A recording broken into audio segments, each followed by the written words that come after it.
သမီးကျောင်းသူဘွားတော့ငါတေရိုးဟောင်းနဲ့စာတင်ခဲ့ရတာသမီးခုဆီယာမလောက်တော့သမီးရဲ့ကျောင်းသားတွေကိုတေရိုးတဲ့ရဲ့ပုံစံပြပြဝဝမပေးနိုင်ပါဘူးသမီးစိုးရိမ်မိတယ်တေရိုးတဲ့နဲ့တေရိုးဟောင်းရဲ့သဘောတဘာဝတွေကိုဆီယာမအသေးသေးချက်ချက်လေးဆွေးနွေးပေးပါလားဆိုပြီးတော့ဆီယာမလေးတယောက်ကကျမကိုလာပြီးတော့ဆွေးနွေးတယ်ပေါ့နော်အဲ့ဆွေးနွေးသွားတဲ့အကြောင်းအရာလေးကိုကျွန်တော်ဒီဗီဒီယိုလေးမှာပြန်ပြီး share လေးလုပ်သွားမှာဖြစ်ပါတယ်ရှင်တေရိုးဟောင်းကဆရာကိုဗဟိုပြုတဲ့ TCA စနစ်ပေါ့နော်ဆရာရဲ့လိလာနိုင်အားပေါ်မှာမူတည်ပြီးတော့ပဲကျောင်းသားတွေယူရတာဖြစ်တယ်တူချင်းစီတော်တဲ့ဥပေါင်းလှုပ်ဆောင်နိုင်တဲ့စွမ်းရည်တွေမှာအားနေတာကိုတွေ့ရတယ်တင်ရိုးတင်မှာဆိုရင်တော့ကလေးကိုဗဟိုပြုပြီးတော့တင်တဲ့ဒီစနစ်ဖြစ်တဲ့အတွက်ကြောင့်မို့လို့ကလေးတူချင်းစီရဲ့စွမ်းရည်ကိုထည့်သွင်းပြီးဆက်စားပေးနိုင်တယ်ကလေးစိတ်ဝင်စားတဲ့အကြောင်းအရာတွေကိုထည့်သွင်းထားတာဖြစ်တဲ့အတွက်ကြောင့်မို့လို့ဒီကြားကြီးမှာတက်တက်ကြွကြွနဲ့ပါဝင်နိုင်စွမ်းနေမြင့်တက်လာတယ်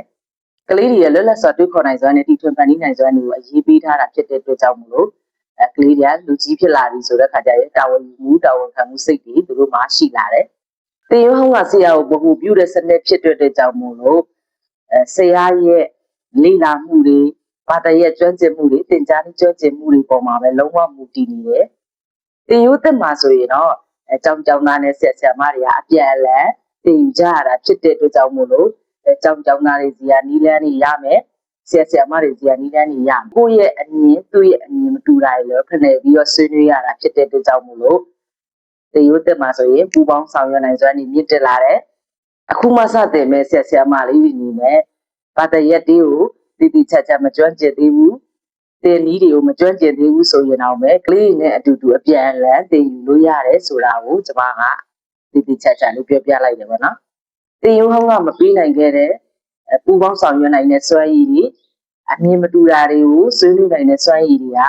တေရိုးတက်မှာတည်တည်ချာချာပေးနိုင်တယ်ဆိုတာကိုကျွန်မသူ့ကိုရှင်းပြလိုက်တယ်ပေါ့နော်ကျွန်တော်တို့လူမှုဘဝမှာနေထိုင်တတ်ဖို့အတွက်ဆိုရင်ပြဿနာတွေကိုရင်ဆိုင်ဖြေရှင်းနိုင်တဲ့စွမ်းရည်ရှိဖို့လိုတယ်ဒီစွမ်းရည်တွေကိုစနစ်တက်ကတည်တည်ချာချာလေးနဲ့ထည့်ပေးထားနိုင်တာကိုတွေ့ရတယ်စနစ်ဟောင်းမှာတက်ရောက်ချင်းစီကတော်ပြီနဲ့ပူပေါင်းဆောင်ရွက်နိုင်စွမ်းမှာအားနည်းနေတာကိုတွေ့ရတယ်စနစ်တက်မှာတက်ရောက်ချင်းစီအားနည်းနေရင်တော့ပဲအဖွဲ့လိုက်ပူပေါင်းဆောင်ရွက်ပြီးတော့အဖြေတစ်ခုရရှိအောင်စွမ်းဆောင်နိုင်တယ်ဆိုတာကိုကျွန်တော်ကဆရာမလေးကိုပြန်ပြီးတော့ဆွေးနွေးပေးလိုက်တယ်ပေါ့နော်ဒီဆွေးနွေးပေးလိုက်တဲ့အကြောင်းအရာလေးကိုကျွန်တော်ကဒီဗီဒီယိုလေးမှာပြန်ပြီး share လုပ်သွားတာဖြစ်ပါတယ်နောက်ဗီဒီယိုမှာဆိုရင်တော့